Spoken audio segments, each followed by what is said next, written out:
Todo mundo tem uma história para contar, mas alguns de nós têm muitas histórias para contar.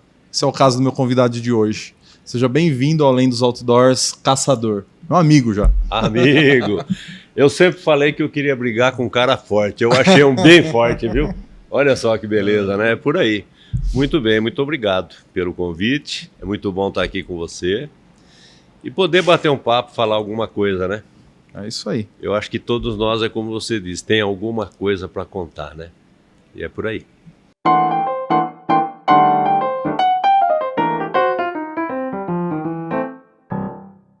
Pessoal, está começando mais um Além dos Outdoors. Eu sou Ed Rosseto e nós estamos aqui no Bento Bar, esse lugar que nos recebe. Quero agradecer a Pureza Filmes, que monta toda a técnica aqui, que produz esse programa.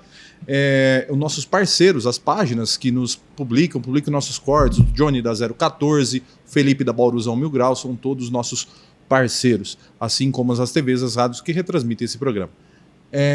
Caçador, cara, eu não sei nem por onde começar a te entrevistar. Começando.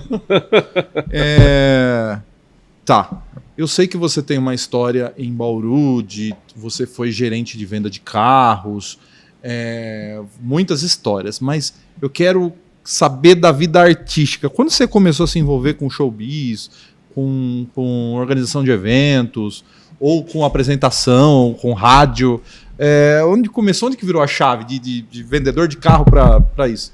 Não, mas é que esse segmento veio muito antes. Muito antes.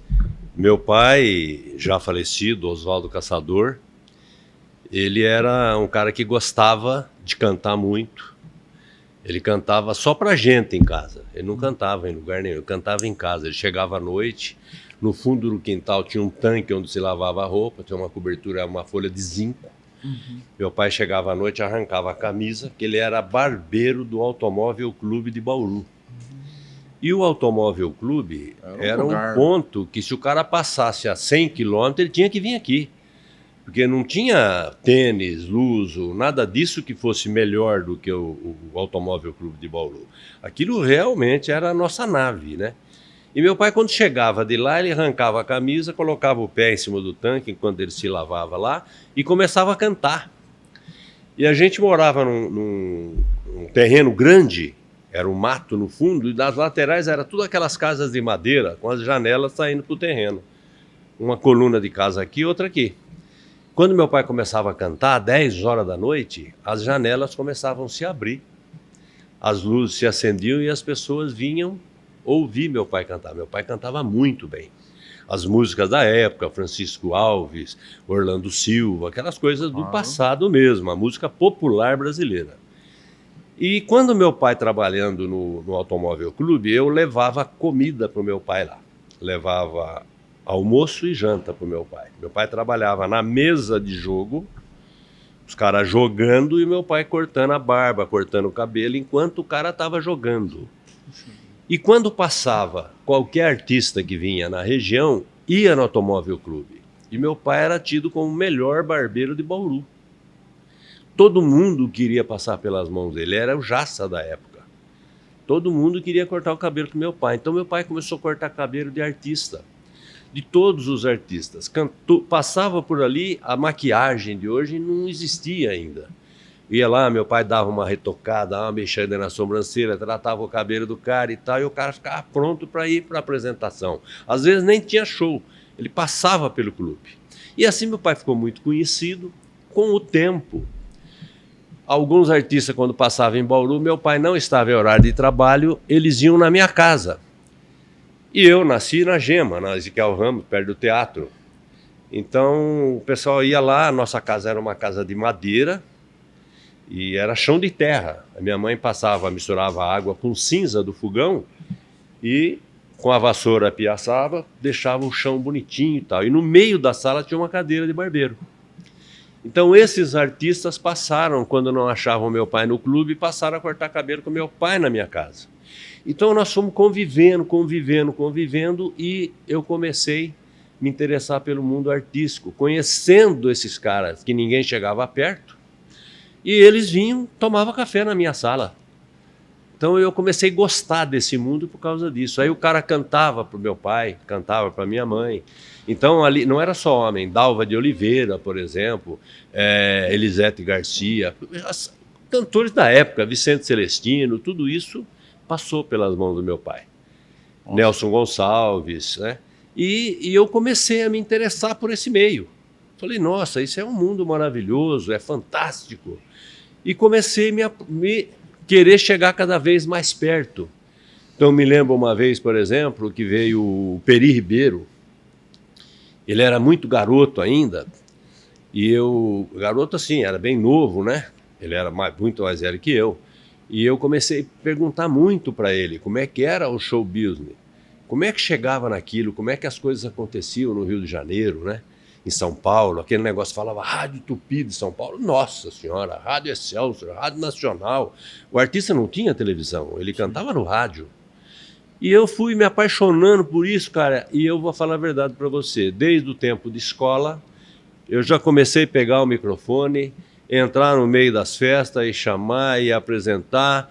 Tinha um artista que vinha lá, eu corria lá para conversar, bater papo, fazia entrevista, dizia que eu estava fazendo uma entrevista para um jornal da cidade. Mas não estava fazendo entrevista para ninguém. E eu me impunha. Aí eu saía de lá com a entrevista e ia no Diário de Bauru. Falou, ó, tá aqui, pô. Precisa publicar, o cara passou aí e tal, fiz a entrevista com ele. E começou a dar liga. No fim, eu comecei a escrever com um monte de jornal, Folha, Diário Popular, Jornal da Cidade de Bauru, Colaborador. Comecei a escrever para o Diário de Bauru, fiquei acho que uns 5 anos escrevendo no Diário de Bauru. O João Bidu precisava de matéria e precisava de uma foto de um artista, mas não existia essa monte que está aí na internet. Você tinha que arrumar mesmo com a máquina, o negativo. O jornal precisava fechar uma matéria lá do Chitãozinho Chororó, isso bem mais depois, né? E precisava de uma foto. E como que vai fazer? O caçador, ligar para mim onde eu estava, me procurava e tal, e eu tinha que ir lá levar foto. As revistas do João Bidu, a mesma coisa. Então foi por aí, meu amigo, que a coisa começou. Começou. Depois veio um monte de coisa, claro. Depois veio, então, esse monte de coisa que a gente vai falar agora. Bom, então, ó, você nasceu com a veia artística já dentro de casa, que era o seu pai, e você desenvolveu isso depois muito bem. Mas me fala, você já me contou muitas histórias. O Caçador tem um programa de TV muito legal, aliás, toda terça-feira, né? Terça-feira, às 20 às 22. Das 20 às 22. Aqui em Bauru você escuta, tá no Brasil inteiro o programa dele, mas aqui em Bauru você escuta muito bem na Top FM 101,3, às 20 horas de terça-feira. Exatamente. E por vídeo no YouTube também, né? Também é fácil estar no YouTube também. Já na hora já vai no YouTube, no Facebook também, tá em todo lugar, tá? Mas procura lá que é muito bacana. Mas lá, eu fui algumas vezes lá no programa do Caçador, ele me contou algumas histórias em off, que eu quero que você conte aqui para todo mundo. Como que é a história do Chitãozinho Chororó, do início da carreira do Chitãozinho Chororó, qual relação você tem com isso? Olha, o Chitãozinho Chororó foi um negócio interessante. Eu não sabia nem que existia a dupla Chitãozinho Chororó, porque como todo mundo reconhece, sabia de Tunico e Tinoco, Pedro Bento Zé da Estrada, essa turma mais do passado. Isso. Não sabia de Chitãozinho Chororó. E aí um dia, um amigo meu, que morava lá em São Paulo, ele deixou um violão aqui em Bauru para um cara arrumar para ele. E ele falou, ó, tal dia, quando ficar pronto, você leva o violão para São Paulo. E eu tinha essa sacada de sair daqui de trem, naquele tempo tinha o trem. Eu não pagava nada, né, para entrar no trem. Eu era da Boca ali, eu estava direto ali. Então eu não viajava de cabine ainda. Eu montava no trem, ia para São Paulo, quando eu tinha uns trocados, eu passava pelas ruas ali, Zé Paulino, aqueles lugares, acabava comprando algumas coisinhas e trazia e vendia por aqui e ganhava uns trocos. Perfeito. Para me virar. E aí, rapaz, eu cheguei lá de trem, com aquele violão na capa e dei um salto e caí lá no ponto final de ônibus. Não lembro se era Parque Dom Pedro na época. Eu sei que todos os ônibus paravam ali. Aí veio um camarada, um senhor já, e falou assim, olha, você toca violão? Falei, não. eu tô levando esse violão aqui lá em cima, numa vila tal, assim, para entregar para um amigo. Mas ele falou, eu moro lá. Eu sou motorista do ônibus. Eu que vou levar lá. Você não toca nada? Eu falei, nada. Eu gosto de cantar, falei para ele, mas não sei tocar nada e também não canto profissionalmente. Ele falou, não, porque meus filhos cantam. É verdade? Como é que chama seus filhos? Olha, chama Zé e Durval. Pô, Zé e Durval? Pô, legal, né, Zé e Durval? Não disse nada, mas disse. Então, vamos ver, procurar ver quem é o Zé e Durval.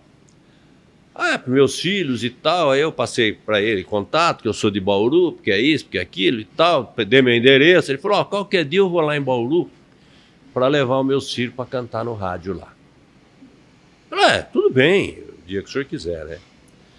Aí quando foi lá um belo dia, apareceu o pedido para eles cantar numa emissora de rádio, aqui eu não vou falar o nome das pessoas, que fica desagradável. E a pessoa não aceitou os caras. Não aceitou.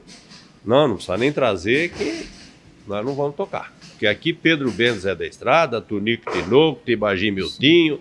Isso aí, quem que é esses caras aí? Pô? E não deixou. E tinha um programa naquela rádio que falava ou toca ou quebra o disco. Aí os caras quebraram o disco. E não tocaram. Mas eu comecei a me interessar pelo nome. Comecei a ouvir alguma coisa deles. Porque aquele tempo era só vinil. Comecei a ouvir alguma coisa deles e comecei a me interessar pelos caras. Montei no ônibus, né, naquele mesmo dia, fui lá, o cara me deixou, falou, eu moro aqui, a casa que você vai é ali, ó. Aí eu cheguei lá no meu primo e falou assim, olha, o camarada aí que você falou, mora naquela casa, os caras cantam bem, rapaz, canta muito bem e tal, né? Falei, poxa, é muito legal, então eu não conheço, mas vou conhecer. Passou um certo tempo, surgiu Chitãozinho e Chororó, no programa do Geraldo Meirelles. Quando surgiu o programa Chitãozinho, o nome Chitãozinho e Chororó, o Geraldo Meirelles começou a trabalhar bastante com ele. Tinha um festival que era a nível estadual. Quem ia ganhar aquele festival, ninguém sabia. E o festival ele rodava cidades do interior, cada etapa numa cidade. A final caiu em Bauru. Quando caiu em Bauru, eles ganharam em primeiro lugar aqui, que aquilo, é claro, já era ajeitado para promover os moleques. Sim. E eles estavam até morando na casa do Geraldo Meirelles nessa época, 2 meninos mesmo. Sim. Aí eu me aproximei, conheci os caras, vi que cantava muito bem, mas sem amizade, distante. Aí, passado um tempo, veio o primeiro disco deles, 60 Dias Apaixonados. Mas foi um disco que jogou os caras para cima. Os caras deram um pulo grande aí. Aí vamos lá. Logo em seguida, veio o outro disco, que veio a música Fio de Cabelo. Aí eles deram uma explodida no mercado. Aí subiu.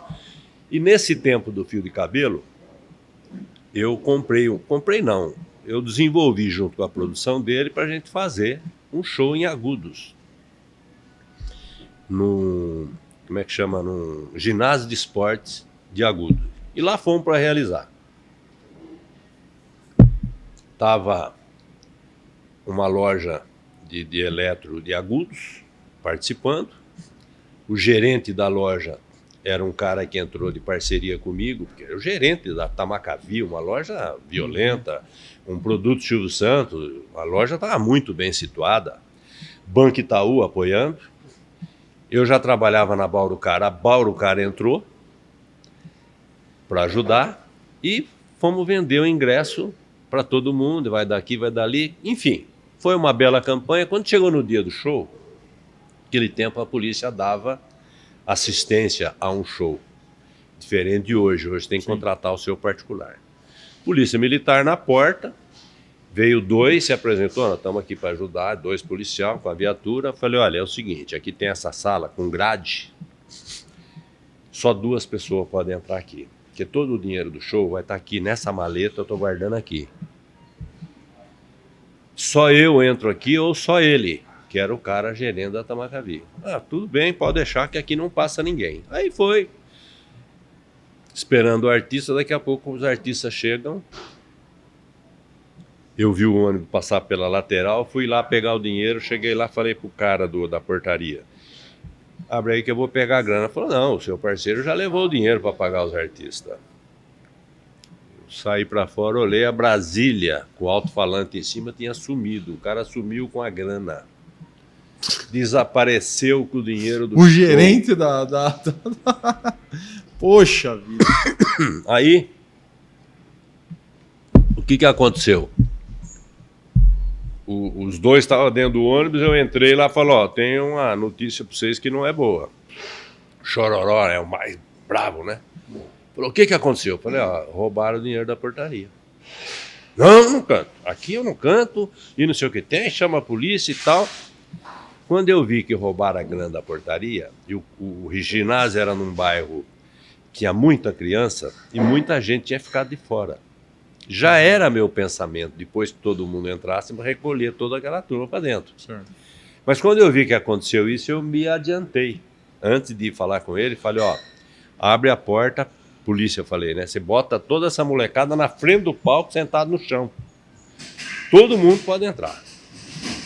Aí eu peguei e falei pro Chitão, pro Chororó isso, e eles falaram que não iam cantar, e eu peguei, abri a janelinha, a cortina do ônibus, falei assim, ó, tava bem na porta, assim, né, que eu olhava lá dentro, né? Falei, vocês olham aqui, depois que você olhar aqui, se você falar que não vai fazer o show, eu vou te respeitar. Agora, esse povo que tá aí pagou. Não foram eles que te roubaram. Eles pagaram para ver vocês. E se vocês falar que não vai fazer o show, tudo bem, eu vou lá no palco e vou anunciar e vou sair correndo. Não sei se vocês vão conseguir sair daqui. Aí o Chitão veio e falou assim, não, temos que fazer o show, que esse povo aí não tem nada a ver com isso. Aí o Chororó, revoltado, subiu, fizeram o show. Naquele tempo o show era 50 minutos, eles fizeram 2 horas de show. Hoje faz 3, né? Fizeram o show, quando terminou o show, não falaram nada para ninguém. Terminou o show, eles me chamaram e falaram assim, olha gente, vocês não estão sabendo, mas nós somos roubados. Roubaram todo o dinheiro do nosso show. Tá? O show só foi realizado por algumas razões. Primeiro que a empresa Tamocavi está com a gente, somando. Banco Itaú, Bauru-Car, vocês que pagaram o ingresso e o meu amigo caçador que está aqui, que fez de tudo para que o evento se realizasse. E ninguém aqui tem culpa, nós somos roubados. Fizemos o show para vocês e fomos roubados. Aquele dia eu me senti amigo deles. Foi eles que me deram esse título. Uhum. Aí nós saímos, aquele tempo não tinha dinheiro, aquele tempo o posto não abria de domingo, o tanque do ônibus tinha que abastecer e não tinha onde comprar combustível. Eu falei para ele, ó, só tem uma saída, vamos tocar até em Bauru, que é o posto Sem Limites, que é o Graal hoje. Cheguei lá no cara, levei um chaveco nele e falei, meu, não tem jeito, esses caras que estão estourados com a música estão aí, eles precisam voltar para casa, cara. Aí ligaram pro dono do posto, que era o Dolírio da Silva, pai do Dolirinho. Ele falou, ó, autorizou vender, tinha uns tambor de diesel atrás do posto, e foi pegar o diesel de lá. Eu paguei, eles não tinham dinheiro para pagar. Botamos o combustível e eles foram embora para Campina. A partir daí a gente não perdeu mais a relação. Então a gente se fala, tem o telefone dos caras, eu não fico enchendo o saco deles. Eu não tenho coisa para falar para ele todo dia. E também não fico mandando mensaginha no WhatsApp, isso eu acho muito desagradável. Desagradável. Conclusão, quando precisa, eu converso com eles, são meus amigos e foi assim que surgiu a nossa aproximação. Muito bom. Que historiona. Me conta outra história. Tenho mais 2 histórias que eu quero saber de você. A primeira é, você teve uma experiência de quase morte? Eu passei por lá de lá. Passou por lá de lá? Passei por lá de lá. Fui, não vou citar também o órgão, porque não precisa, mas eu fui entrevistado, uma rede de TV fez um programa especial contando a história daqueles que foram e voltaram. E me convidaram. E eu fui para dar o meu depoimento. Foi um negócio muito interessante. Eu realmente tive um problema que o médico não soube explicar até hoje. Mas você lembra? Eu lembro de detalhes. Ah, é? Lembro. A história é um pouco comprida. Não, Porque... vai no filé mignon pra nós. O filé mignon é o seguinte, eu cheguei de viagem à noite em casa, uma viagem que não foi muito legal, porque eu tinha passado por um problema emocional muito forte nessa viagem, no qual eu tive 2 problemas que realmente me chatearam muito, um de um acidente com muitas mortes, e outro de uma pessoa que me levou a viajar e chegou lá e tinha um problema psicológico, o cara totalmente fora do cabo. Perfeito. E deu esse problema todo e eu voltei para casa. Quando eu cheguei em casa, eram umas 10 horas da noite, minha mulher preparou uma jantinha simples para mim, que era um pouco tarde. Eu tomei banho, enquanto ela ficou preparando a comida lá, eu fui bater uma bola no quintal de casa com meus 2 filhos. Um tinha 1 ano e o outro tinha 2 anos. Aí, cara, eu comi e deitei. Devia ser meia-noite. Quando foi 2 horas da manhã, eu acordei com muita dor no peito. Muita dor no peito. E eu não quis acordar minha esposa. Então eu fui lá para a área de serviço e fiquei no banheiro da área de serviço. Mas a coisa começou a complicar cada vez mais. E começou a vir uma dor irradiada pelo braço e eu comecei depois a ter vômito. E eu não tive jeito, tive que chamar a minha mulher. E nisso que eu chamei a minha mulher, ela veio, eu sentei no sofá da sala e o meu estado foi piorando. Eu não sabia, nós não sabíamos a quem recorrer. Ela já ligou para o meu médico, naquele tempo o meu médico era o Dr. Kardec, e ele estava em viagem. Aí ele mandou um outro médico no lugar. A minha mulher relatou a situação, o cara foi lá com equipamento de UTI para minha casa. Chegou lá, me deitaram no sofá da sala e começaram a engatar a borracha em mim, aplicar medicação e tal, e tinha que usar um medicamento que ninguém tinha. E no hospital onde o médico trabalhava, aquele medicamento não estava à disposição. A gente tinha amizade com um farmacêutico, tem até hoje, e a minha mulher ligou para ele e esse cara, não sei como, ele apareceu rapidez, a farmácia era pertinho de casa, ele apareceu rapidez com esse remédio. Aí o médico falou para minha mulher, olha, esse remédio é o seguinte, né, vamos aplicar um remédio violento nele, muito pesado, e ele vai apagar, de vez. Depois nós vamos ressuscitá-lo. Tem aqui a máquina, não sei o quê. Eu estou ouvindo tudo. Você estava ouvindo tudo? A minha mulher teve que assinar um documento e ele aplicou a injeção na minha veia. E aí, a partir do momento, tinha um tempo para isso. Naquele tempo eu não voltei. E eu ouvindo tudo que estava rolando na sala. Sabia tudo, mas não achavam nenhum sinal vital em mim. Nada. Não tinha pulso, não tinha jugular, não tinha nada. Tem um nome, isso depois, qualquer hora, eu vou pesquisar. Aí, conclusão. O médico veio e fez, e foi lá com o negócio e tal, e nada, e nada. E eu sentindo aquela dor que parecia uma locomotiva passando em cima de mim. Aí, cara, ele chegou e falou para minha mulher, olha, infelizmente nós perdemos ele. Para minha mulher, eu tinha morrido. Estava morto. E saiu pela porta, eu ouvi ele colocando as coisas para o lado de fora da porta, que tinha muita coisa que ele levou, né? E saiu pela porta, e nisso eu comecei a sentir umas cócegas muito fortes na planta dos pés. E eu não sabia, rapaz, eu não tinha como coçar, né? Porque eu tava parado mesmo, né? Aí, cara, aquele negócio foi irradiando assim pelas pernas e tal, né? Aí o médico voltou para trás, desesperado. Nossa, né? Com aquele desespero. Aí ele falou assim, olha, o estado é muito grave, mas nós não conseguimos detectar o que ele teve. Então nós vamos fazer o seguinte, vamos colocá-lo na cama, me levou para o quarto, colocou um monte de almofada e travesseiros, e eu fiquei praticamente sentado. Me deixaram na cama e falou assim, olha, a senhora vai dar esse remédio para ele aqui, tantas gotas de hora em hora. E amanhã nós voltamos a falar. Beleza. Eu dormi, assim, Dormi o dia todo, o dia inteiro, não acordei. Minha mulher disse que chamou o médico veio e falou, não, ele está dormindo, deixa ele dormir. Dormi o dia todo, acordei 9 horas da noite do outro dia. Quando eu acordei, eu tinha uma fome de leão. Eu queria comer o mundo, eu estava com muita fome. A minha mulher, o médico, acho que já tinha conversado com ela, ela fez uma canja. E ela veio com aquela mesinha que você põe na mesa assim, né? E com uma tigela de sopa e um prato para mim colocar e ir comendo. Quando eu vi aquela tigela de sopa, eu puxei a tigela pro meu lado e comi que nem um porco assim, ó. Me derrubei na roupa, tudo, me molhei. Um sufoco. A minha mulher conta que eu estava comendo e caí do lado. Tum! Adormecimento assim, imediato. Pá! Dormiu. Aí dormi.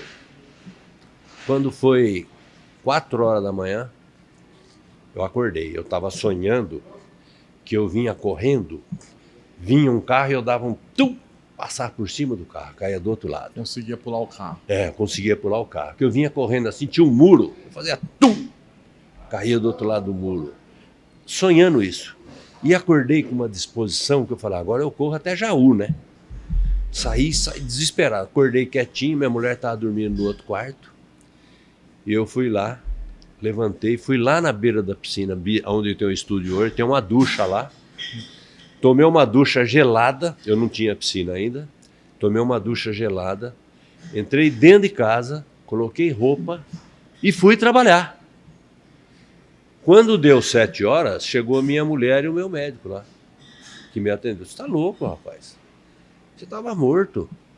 Você vem trabalhar assim. Hoje eu ia recolher você para o hospital para fazer todas as séries de exame, para ver o que aconteceu, porque você não pode ficar aqui, não sei o que tem e tal. Eu falei, olha, se eu for para casa eu vou morrer. Eu não consigo ficar deitado lá. Aí ele chamou o cara que na época era meu gerente e falou assim, olha, eu queria que o senhor me entendesse. Ele vai ficar aqui, ele pode ficar aqui. Mas eu queria que o senhor desse um atendimento especial para ele. Não deixa nem ele pegar o telefone, não deixa ele atender ninguém. Tira a calculadora daí, acaba com isso, ele vai ficar só aqui no ambiente dele. Aquele dia eu vendi 9 carros. 9 carros. O médico me pegou, levou para casa no final do dia. De lá me levou para a beneficência. Falou, olha, vamos fazer os exames. Fizeram uma série de exames e me deram um medicamento para me tomar por um certo tempo.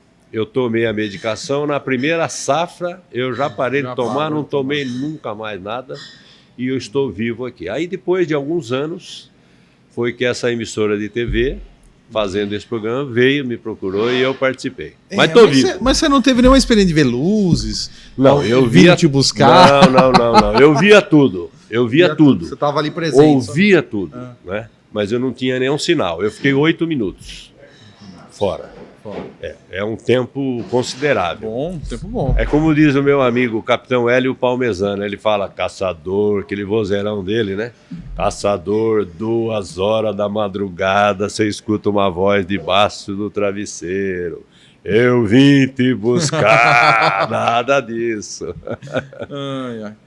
Senador, nós temos pouco tempo no programa. Eu preciso que você faça um resumo para mim. Poxa, a dupla de filhos que ele falou aí que jogou bola, você fez eles uma dupla sertaneja também, né?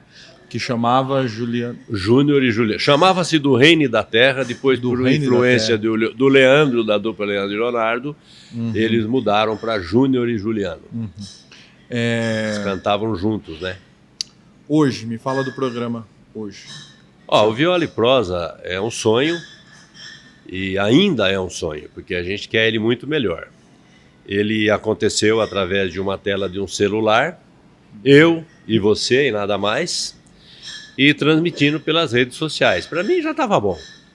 Eu queria que as pessoas vissem na minha cidade. E eu queria, de alguma forma, dar oportunidade para aquelas pessoas que querem mostrar o seu trabalho.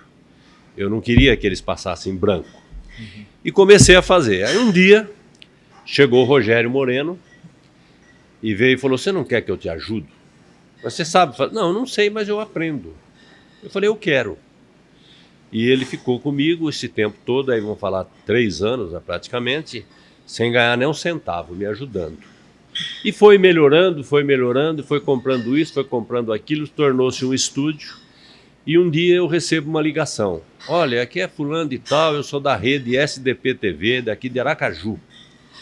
Nós temos uma rede de transmissão internacional, nós vamos em 196 países, nós queríamos seus 2 programas aqui, o de pescaria, que é o Pescando com o Caçador, e o Viola e Prosa. Você topa? É pegar ou largar. Eu falei, eu topo. Então vamos fazer o contrato já. E o cara lá, ele estava na Bahia, e eu aqui. Ele foi editando lá, eu fui escrevendo no papel o que tinha que pôr, né? Mas foi assim, olha, concordo e tal, parará, tá. Passou o lápis, fotografou e mandou para ele. Passei a fazer parte da rede SDP TV. Só que eu não sabia que ele estava fundando naquele dia a rede. Eu era o primeiro cara. Eu não sabia disso. Eu achei que já era uma coisa importante, ó, internacional, né? Mas ele já tinha o contrato para ser. Sim, Aí a coisa foi, eu fiquei lá e o programa cresceu. Hoje nós estamos em 20 canais dentro do Brasil. Estamos em todas as redes internacionais aí. Estamos na Amazon, estamos no YouTube, estamos no Facebook, estamos na Top FM. Eu acho que o programa não para tão cedo. Não, eu fiz várias participações lá, viu? Foi bom, né? Eu fui lá uns 3, 4 programas. Tem que voltar. Vou voltar lá. Ontem teve uma churrascada. Todo programa, terça-feira, tem um churrasquinho que rola lá. É muito bom. Eu falo que é a terça-feira mais animada de Bauru. É na Casa do Caçador. É boa. É o boteco mais, do Caçador. O boteco mais frequentado. É o Viola e Prosa. Caçador, eu tinha outras histórias que eu queria que você contasse, como a do Roberto Carlos em Bauru.